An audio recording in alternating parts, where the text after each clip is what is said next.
Hello friends, welcome to the Dolly ma'am IAS Mantra. अभी हाल ही में एक चर्चा का विषय बना हुआ है, पीएम केयर फंड्स से जो डोनेशन है वो ड्रॉप हो रहा है। ठीक है, तो जो ये पीएम केयर फंड है वो कब बना था, ये इसके बारे में हम चर्चा करेंगे। और सवाल ये है कि भाई इसके ऊपर जो ट्रस्ट है वो कम होता जा रहा है, क्यों लोगों का। हम बात करते हैं कि जो पीएम केयर फंड है वो कोरोना के समय में बना हुआ था, जिसमें हजारों करोड़ों रुपए आए थे।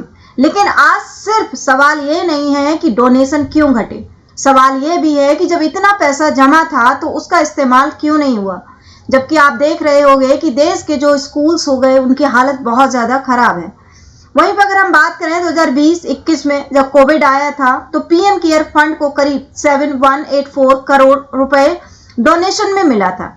ये क्या होता है कि वॉलंटरी लोग अपनी मर्जी से इसमें डोनेशन करते हैं, राइट। वही 2021-22 की हम बात करें तो 1938 करोड़ मिला, और 2022-23 की बात करें तो 912 करोड़, यानी कि बहुत कम पैसा मिला। अब सवाल उठता है कि फंड में पैसा आता है लेकिन पूरी राशि तुरंत खर्च नहीं हुई और फंड में बड़ी रकम बैलेंस के रूप में बनी रही है।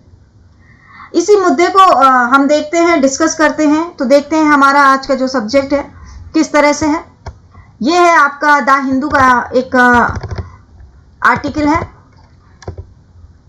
पीएम केयर्स, जो मैंने अभी बताया कि उसका उद्देश्य 2019 के खिलाफ भारत की जो लड़ाई को मजबूत करना था। ठीक है, इसमें बहुत सारे जो गैस सिलेंडर थे, जो गैसेस की कमी हो गई थी, बेड की कमी हो गई थी, मेडिसिन की कमी हो गई थी, उन सबको पूरा किया जाए, है ना। और हॉस्पिटल्स को अच्छा किया जाए, तो लोगों ने अपनी मर्जी से यहाँ पे फंडिंग किया था। अब देखो पीपल कैसे डोनेट कर सकते हैं, डोमेस्टिक डोनेशन हो सकता है, यहाँ पे फॉरेन डोनेशन भी हो सकता है, राइट। तो इस तरह से यहाँ पे डोनेशन होता है। अब देखिए ये जो है पीएम केयर, ये prime minister citizen assistant and relief in emergency situation fund. अब देखिए सवाल ये है कि पीएम केयर फंड में अभी करंट की सिचुएशन है, जो डेटा आया है उसमें 8445 करोड़ है, जबकि सरकार ने खर्च बहुत ही कम किए हैं। तो जब इतना पैसा है तो सरकार इसको खर्च क्यों नहीं कर रही है। अब देखिए हम समझते हैं कि what is basically care fund, जो पीएम केयर फंड है वो है क्या। तो जो prime minister citizen assistant and relief in emergency situation fund, it was created on 27 March of 2020 during the COVID-19 pandemic. Its purpose is to provide assistance during public health emergency, natural disasters हो गया, man-made disasters हो गया, and other emergency situation। यानी कि COVID-19 की तो हालत सभी को ही पता है कि कितनी खतरनाक थी, है ना।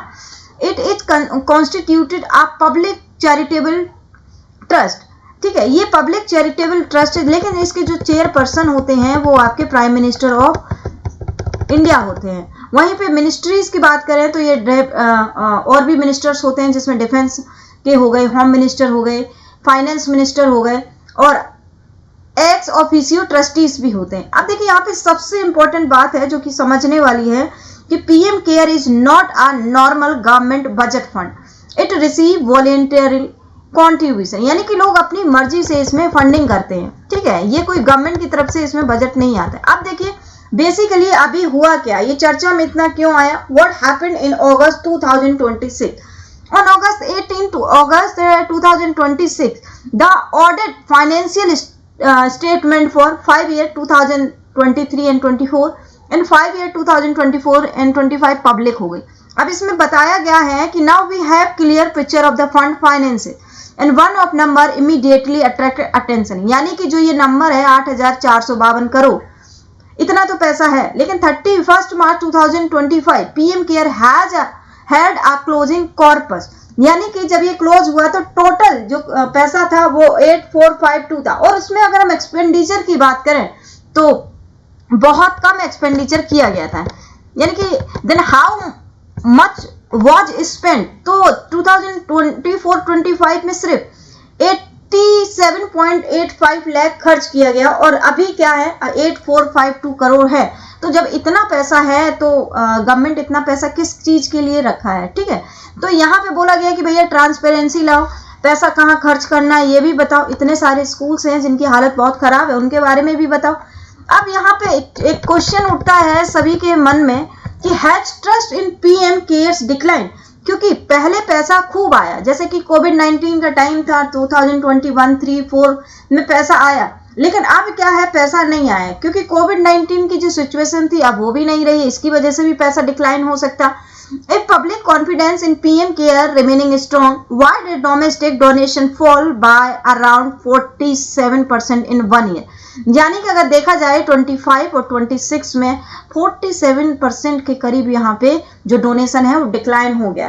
अब देखिए यहाँ पे जो क्रिटिक्स हैं उनका ये भी कहना है कि जिस हिसाब से ट्रांसपेरेंसी नहीं है, पैसा कहाँ खर्च हो ये सब नहीं दिखाया जा रहा है, तो लोग, और अभी आपने देखा होगा कि चंदा चोरी का भी मामला आ गया हमारे अयोध्या वाले टेम्पल में, तो क्या इसकी वजह से ट्रस्ट कम हो रहा है पीएम केयर फंड पे कि भाई पैसा अगर हमने दे भी दिया तो पैसा पता नहीं कहाँ खर्च होगा, और पैसा अभी एज इट इज रखा हुआ है, सिर्फ पैसा कितना बहुत कम खर्च हुआ है। ठीक है, चलिए अब देखेंगे the financial year data 2023 for domestic donation 912 crore, 5 year 2025 479, और आप देखिए कितना है, अब है 433 करोड़ के करीब रह गया है।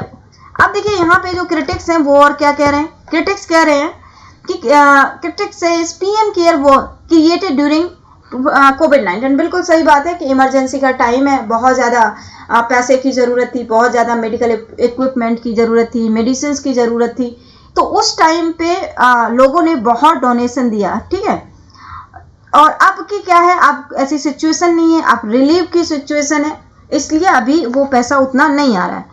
अब देखिए कि अब सरकार को क्या करना चाहिए कि जैसे इतना सारा जो पीएम फंड है उसका क्या करना चाहिए। देखिए ये यूज कब होता है, मैंने अभी बताया इसके पहले कि नेचुरल हजार्डस हो जाए या मैन मेड हजार्डस हो जाए या किसी भी तरह की जो आपदा आ जाए, उसमें ये जो पीएम केयर फंड है वो यूज किया जाता है। ठीक है, चलिए हम आगे देखते हैं कि अब सरकार को क्या करना चाहिए।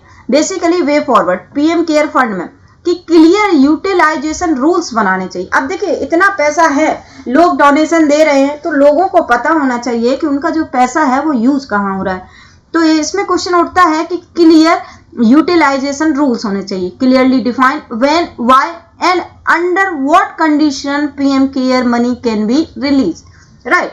अब यहाँ पे दूसरा क्वेश्चन उठता है कि टाइमली ट्रांसपेरेंसी होना चाहिए, कैसे कि public audit financial statement regularly and on time, यानी कि ऑडिट होना चाहिए, रेगुलरली होना चाहिए, टाइमली होना चाहिए, जिसमें ये दिखाना चाहिए कि भाई डोनेशन रिसीव किससे हुआ है, इंटरेस्ट कितना अर्न हुआ है, एक्सपेंडिचर कितना हुआ है, और जो लास्ट में बैलेंस कॉर्पस है कि जो लास्ट में बैलेंस बचता है वो कितना है।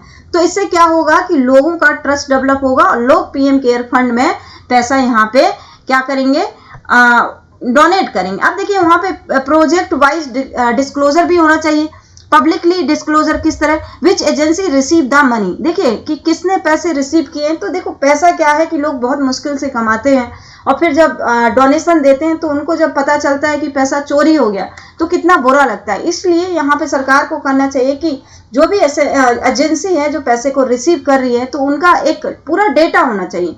हाउ मच वॉज एलोकेटेड, यानी कि कितना आया है इसके बारे में भी बताना चाहिए। How much was actually spend, यानी कि कंप्लीट अभी तक किस पे खर्च किया है, कितना खर्च किया है और क्यों खर्च किया, इन सब का डेटा सरकार को देना चाहिए। Why any unspent amount was return, कि भाई देखिए सरकार ने क्या किया, यानी कि पीएम केयर फंड में जो पैसा आया था कोविड-19 के बाद सरकार ने इतना कम पैसा खर्च किया हुआ है और बाकी अपने उसमें पीएम केयर फंड में रखा हुआ है स्टोर करके। तो अगर खर्च नहीं हो रही है तो सरकार ने जिनसे पैसा लिया है, जहां से पैसा आया है, भाई उनको वापस कर दो अगर आपको खर्चा ही नहीं करना है ना, नहीं तो पब्लिक वेलफेयर पे उसको खर्च करो। तो ये पूरा हमारा मैटर है, पूरा कॉन्सेप्ट है, आपको देखने को मिलेगा। आई होप सभी को समझ में आया होगा, तो इस पे भी ये चर्चा का विषय बना हुआ है। So thank you very much for coming in this session, thank you very much.